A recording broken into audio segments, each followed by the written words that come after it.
अस्सलाम वालेकुम स्टूडेंट्स, आज से हम लोग स्टार्ट करने वाले हैं इन्फ्लेमेशन का टॉपिक। इसमें हम लोग पूरी डिटेल से पढ़ेंगे एक्यूट और क्रॉनिक इन्फ्लेमेशन को। सबसे पहले हम ये देख लेते हैं कि इन्फ्लेमेशन है क्या। बेसिकली इन्फ्लेमेशन जो है एक रिस्पॉन्स है हमारी बॉडी का टूवर्ड्स द टिश्यू डैमेज। अगर हम इसको ऐसे डिफ़ाइन कर सकते हैं कि it is a response of vascularised tissue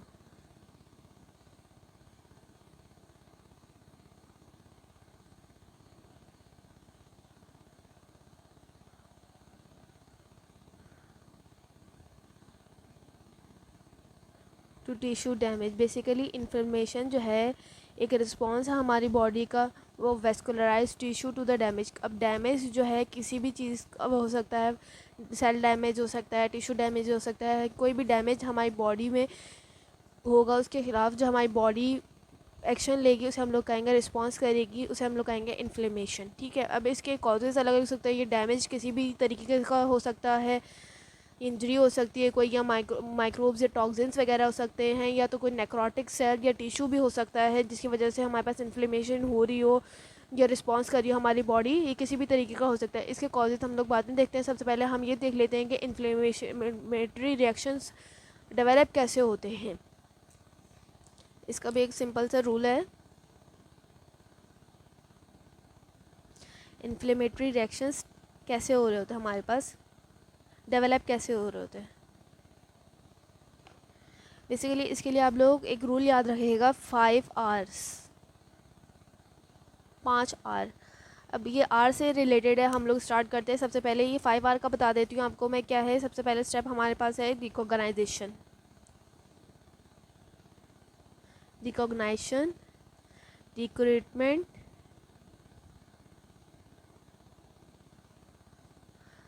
third है हमारे पास रिमूवल, फोर्थ वन है हमारे पास रेगुलेशन, और फिफ्थ वन है हमारे पास रिपेयर।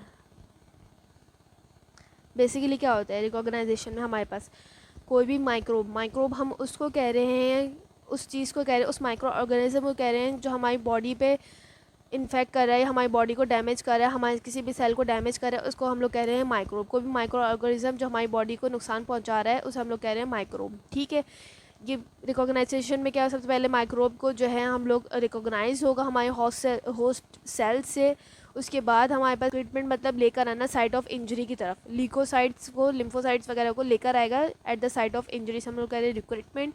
रिमूवल में क्या होगा, जो लीकोसाइट्स और जो प्रोटीन्स आ रहे हैं at the site of infection, वहाँ पे जाके इनको डिस्ट्रॉय करेगा, उन पार्टिकल्स को, उन माइक्रोब्स को, उनको एक्टिवेट करके उनको किल करेगा बेसिकली। ठीक है, रेगुलेशन में मतलब कि हमारे पास अगर हमें इस रिएक्शन को कंट्रोल करेगा और टर्मिनेट करेगा, उस रिएक्शन को ख़त्म करने की कोशिश करेगा जो भी उस माइक्रोब की वजह से रिएक्शन हो रहा है। ठीक है, और एंड में हमारे पास रिपेयर। हम लोग ये बात याद रखिएगा कि जहाँ भी इन्फ्लेमेशन होगी वहाँ रिपेयर ज़रूर होगा। इन्फ्लेमेशन के बाद जो है, जब हमारे पास टॉक्सिन हट गया, माइक्रोब चले गया, माइक्रोब को किल कर दिया गया, फैगोसाइटाइज हो गया, जो भी हो गया, उसके बाद रिपेयरिंग का प्रोसेस ज़रूर होगा। ठीक है, ये 5 स्टेप्स आप याद रखिएगा। एक टिपिकल इन्फ्लेमेटरी रिएक्शन कैसे डेवलप होता है, ये कैसे होता है। सबसे पहले रिकॉग्नाइजेशन, माइक्रोब या इन्फेक्शन वगैरह की, रिक्रूटमेंट, लीकोसाइट्स वगैरह at the site of injury बुलाए जाएंगे, उसको हम कहेंगे रिक्रूटमेंट। उसके बाद रिमूवल, मतलब कि उसको जो टॉक्सिन माइक्रोब्स वगैरह उसको किल किया जाएगा, फैगोसाइटाइज किया जाएगा, रिमूवल। रेगुलेशन, उस प्रोसेस को टर्मिनेशन की तरफ लेकर आ जाएगा, कि टर्मिनेट किया जाएगा, कंट्रोल और टर्मिनेट किया जाएगा। उसके बाद रिपेयरिंग का प्रोसेस होगा हमारे पास। इसको हम लोग पूरा 1 बाय 1 एंड द डिटेल देखेंगे। सबसे पहले हम लोग टाइप्स देख लेते हैं इन्फ्लेमेशन की और कॉजेज़ देख लेते हैं। इन्फ्लेमेशन सबको ही पता होगा कि बेसिकली इन्फ्लेमेशन हमारे पास 2 टाइप्स की होती है, एक्यूट और क्रॉनिक। ठीक है, अगर हम लोग इसका एक चार्ट ड्रॉ कर लें तो ज़्यादा आसानी होगी हमें समझ में कि एक्यूट और क्रॉनिक में क्या फ़र्क होता है। अक्सर इसका एमसीक्यूज़ भी पूछ लिया जाता है, या शॉर्ट क्वेश्चन आंसर में बहुत आता है, और वाइवा में भी पूछ लिया जाता है कि एक्यूट और क्रॉनिक में बेसिकली क्या डिफरेंस है। अब एक्यूट में क्या होता है कि लेट ऑनसेट, इनिशियल और रैपिड रिस्पॉन्स है टुवर्ड्स द इन्फेक्शन। अगर हम लोग इसकी ऑनसेट की बात करें, रैपिड ऑनसेट है, और इसका डिलेड ऑनसेट है। ठीक है, उसके अलावा ये हमारे पास इसकी ड्यूरेशन देखें हम लोग कि एक्यूट क्यों हम लोग कह रहे हैं, शॉर्ट ड्यूरेशन है इसकी, ज़्यादा से ज़्यादा फ्यू मिनट्स से लेके ये हमारे पास एक्सटेंड कर सकती है आवर्स तक। और ये हमारे पास इसका लॉन्ग ड्यूरेशन होता है, ये हमारे पास विद इन वीक्स से मंथ से ईयर्स तक हो सकती है, मंथ्स टू ईयर्स। ठीक है, ड्यूरेशन की हम लोगों ने बात कर ली। अगर हम लोग बात करें एक्यूट इन्फ्लेमेशन में हमारे पास कौन से सेल्स आ रहे होते हैं, सेलुलर इन्फिल्ट्रेशन, कौन से सेल्स हमारे पास इन्वॉल्व होते हैं, न्यूट्रोफिल्स। और अगर हम लोग क्रॉनिक में देखें हमारे पास मैक्रोफेजेस, लिम्फोसाइट्स,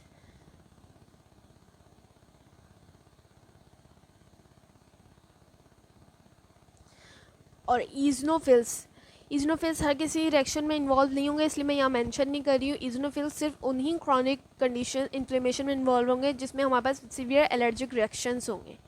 ठीक है, उसके अलावा इंजरी एक्यूट में कैसी होगी, हमारे पास माइल्ड होगी, जबकि हमारे पास क्रॉनिक में हम लोग देखें हमारे पास सिवियर होगी। ठीक है, और अगर हम बात करें लोकल और सिस्टमिक इफेक्ट्स के, एक्यूट में हमारे पास वो प्रोमिनेंट होंगे, जबकि क्रॉनिक में हमारे पास प्रोमिनेंट नहीं होंगे, लेस प्रोमिनेंट होंगे, ये कह सकते हैं नहीं प्रोमिनेंट होंगे। ने देखा एक्यूट और क्रॉनिक के डिफरेंसेस बहुत इंपॉर्टेंट हैं, अक्सर पूछे जाते हैं। ऑनसेट रैपिड है, क्रॉनिक में डिलेड है, ड्यूरेशन शॉर्ट है, क्रॉनिक में लॉन्ग ड्यूरेशन है, सेल कौन कौन से सेल्स इन्वॉल्व होंगे, न्यूट्रोफिल्स, क्रॉनिक में मैक्रोफेजेस, लिम्फोसाइट्स। टिश्यू इंजरी को ऐसी होती है एक्यूट में माइल्ड होती है, जबकि क्रॉनिक में सिवियर होती है। ठीक है, लोकल सिस्टमिक इफेक्ट्स हमारे पास प्रोमिनेंट होते हैं एक्यूट में as compare to the chronic. अच्छा, यहाँ पे मैं आपको एक और चीज़ बताऊँ, हम अगर एक्सटर्नल मैनिफेस्टेशन देखें इन्फ्लेमेशन की, या उसको कहते हैं कि कार्डिनल साइंस या मोस्ट इंपॉर्टेंट साइंस, हमें जो कि बचपन से पढ़ाया जाता है या मैट्रिक वगैरह से, उसको हम लोग क्या कहते थे, कौन से वो मेजर साइंस हैं जिसके बिना में हम लोग कहते थे ये इन्फ्लेमेशन है। बेसिकली वो साइंस हमारे पास इंक्लूड करते हैं, साइंस में हमारे पास आ जाते हैं heat, redness, pain, swelling and loss of function। Basically heat जो है लैटिन वर्ड्स में इसको कहा जाता है कैलर, रेडनेस को रूबर, स्वेलिंग पेन को हमें कहते हैं डॉलर, स्वेलिंग को कहते हैं ट्यूमर, और लॉस ऑफ फंक्शन को हम लोग कहते हैं फंक्शनलाइजा, फंक्शियोलाइजा। ये बहुत इंपॉर्टेंट साइंस है, ये बहुत बेसिक सी चीज़ें हैं जो अक्सर पूछी जाती है। एक तो मेन हमारे पास डेफिनेशन पता होनी चाहिए, हमें टाइप्स पता होनी चाहिए, और कार्डिनल साइंस, ये बहुत बेसिक सी चीज़ें हैं, आपको पता होनी चाहिए। हीट, रेडनेस, पेन और स्वेलिंग, ये चारों सिम्टम्स जो हैं हमारे पास किसने साइंस जो हैं हमें एक साइंटिस्ट ने दिए थे, उसका नाम मेंशन है बुक में, रॉबिन्स में, सेल्सियस।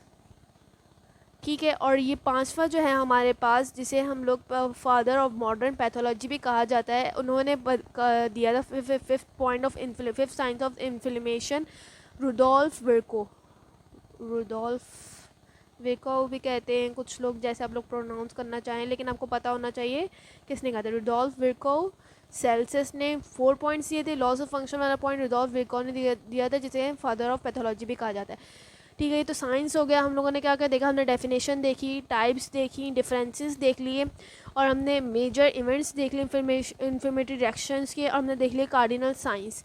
अब हम लोग कॉजेज़ देख लेते हैं, उसके बाद हम लोग जो है जो हमने 5 आवर्स पढ़े थे उसको डिस्कस करते हैं, किस किस वजह से हमारे पास इन्फ्लेमेशन हो सकती है।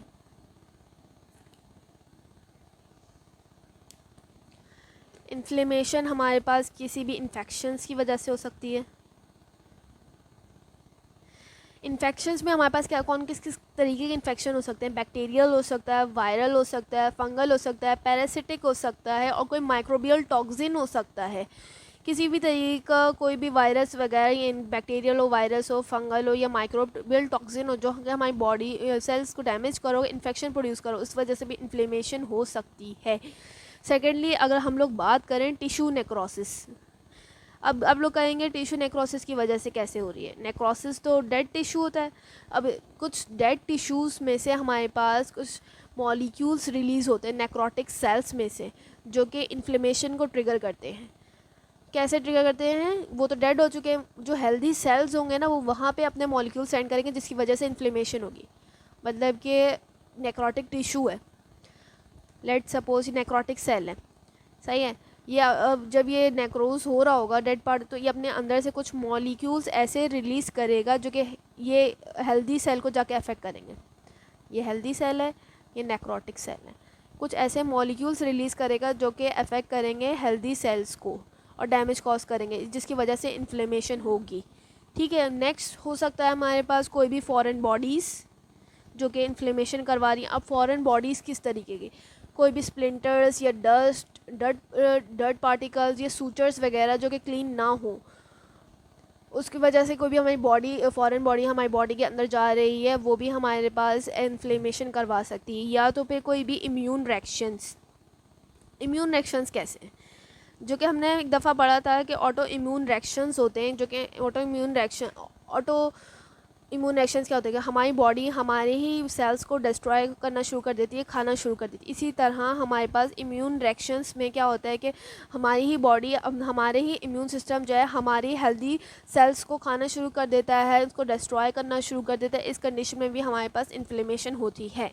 कौन कौन से कॉजेज़ हो सकते हैं? Infections, tissue necrosis, foreign bodies और इम्यून रिएक्शंस। ठीक है। इस कुछ इन्फ्लेमेशन हमारे पास ऐसी होती है जो हमारी ही बॉडी को डिस्ट्रॉय कर रही होती है, जैसे कि हमने अभी इम्यून रिएक्शंस पे बात करी। कुछ इन्फ्लेमेशन हमारे पास ऐसी होती है जो हमारी बॉडी को डिस्ट्रॉय करती है। ऐसे तो हम लोग कहते हैं कि इन्फ्लेमेशन जो है बहुत अच्छा प्रोसेस है, हमारे ही सेल्स को हीलिंग का प्रोसेस है, लेकिन कुछ जगह पे ऐसा होता है कि इन्फ्लेमेशन हमारी बॉडी को नुकसान पहुंचा रही होती है। ये कौन सी कंडीशन में हो सकता है? जो क्रॉनिक इन्फ्लेमेशन होती है, क्योंकि हमें इसका डिलेड ऑनसेट होता है, लॉन्ग ड्यूरेशन होता है, कि हमें पता नहीं चल रहा होता कि हमारी बॉडी में क्रॉनिक इन्फ्लेमेशन शुरू हो गई है या क्रॉनिक है। इन केसेस में हमारी ये इन्फ्लेमेशन हमारे लिए ही नुकसानदेह होती है, हमारी बॉडी के लिए। तो इसके लिए हम लोग एंटी इन्फ्लेमेटरी ड्रग्स वगैरह ले रहे होते हैं। ठीक है। क्रॉनिक में हमारे पास इन्फ्लेमेशन में कौन कौन सी डिजीज़ आ सकती हैं, यहाँ तो हम लोगों ने इसकी टाइप्स देख ली थी पीछे।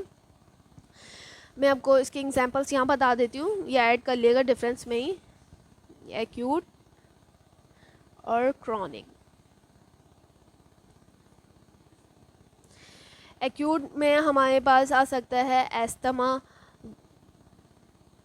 एग्जांपल्स पता होनी चाहिए, ये भी डिफरेंस में मेंशन कर लिया। Glomerular nephritis,